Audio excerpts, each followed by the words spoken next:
Now to President Obama's former press secretary, Josh Earnest, who right up to the end argued that the Russians meddled with the U.S. election for one reason. You didn't need a security clearance to figure out who benefited from malicious Russian cyber activity. The president-elect didn't call it into question. He called on Russia to hack Secretary Clinton. So he certainly had a pretty good sense of whose side this activity was coming down on. And Josh Earnest joins us now. Thanks for joining us. I want your reaction to what Sarah Sanders just said. Good morning, Martha, and I appreciate you giving me the opportunity to be on the show today. Let me just remove the mystery here and explain to you and your viewers why it is false to say that President Obama ordered a wiretap of Trump Tower. This may come as some surprise to the current occupant of the Oval Office, but the President of the United States does not have the authority to unilaterally order the wiretapping of an American citizen. If the FBI decided to use their wiretapping authority in the context of a counterintelligence or criminal investigation, it would require FBI investigators, officials of the Department of Justice, going to a federal judge and making a case and demonstrating probable cause to use that authority to conduct the investigation. That is a fact.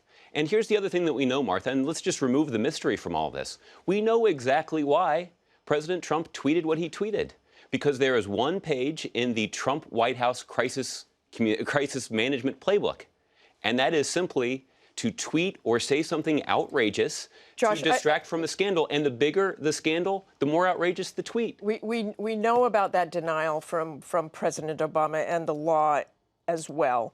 But President Obama's former speechwriter, Jon Favreau, your former colleague, tweeted, "I'd be careful about reporting that Obama said there was no wiretapping. Statement just said that neither he nor the White House ordered it." Can you categorically deny that the Obama Justice Department did not seek and obtain a FISA court-ordered? What I can categorically deny, Martha, is that the White House was at all involved in directing or interfering or influencing an FBI investigation of any sort. That's not what I'm asking. What I'm asking is, can you deny that the Obama Justice Department did not seek and obtain a FISA court-ordered wiretap of the Trump campaign? It was a cardinal rule. Here's the simple answer to that question is, Martha, I don't know. And it's not because I'm no longer in government.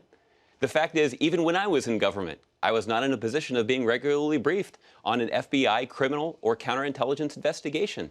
The White House, no one at the White House, including the President of the United States, should be in a position in which they're trying to influence or dictate how that investigation is being conducted. Do you know whether the president was ever given information about surveillance at Trump Tower? What I can tell you, well, first of all, I'm not aware of all of the details of how the president was briefed by the FBI, but what I can tell you is the president was not giving marching orders to the FBI about how to conduct their investigations. He was not asking for regular updates on FBI investigations. And let me just stipulate one more time, you have to ask the FBI whether there actually is an investigation into Mr. Trump, his associates, his campaign. That's for them to talk about. That is not something that was talked about or directed or managed by the White House, because this is a cardinal rule. These are rules that have been in place since Watergate. Let me ask you about something directly involving the Obama administration that was in the New York Times this week, saying that the Obama administration rushed to preserve intelligence that Russians hacked the election, and that Mr. Trump's statement doubting the intelligence and saying the Russian story was hyped, quote, stoked fears among some that intelligence could be covered up or destroyed once power changed hands.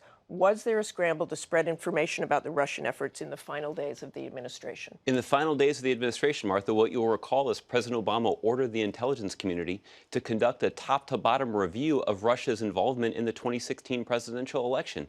And what they determined after conducting that review is that Russia did interfere in our election, and they did so with the goal of trying to benefit President Trump. Was the New York Times correct saying there was a scramble to spread information about the Russian efforts in the final days of the administration?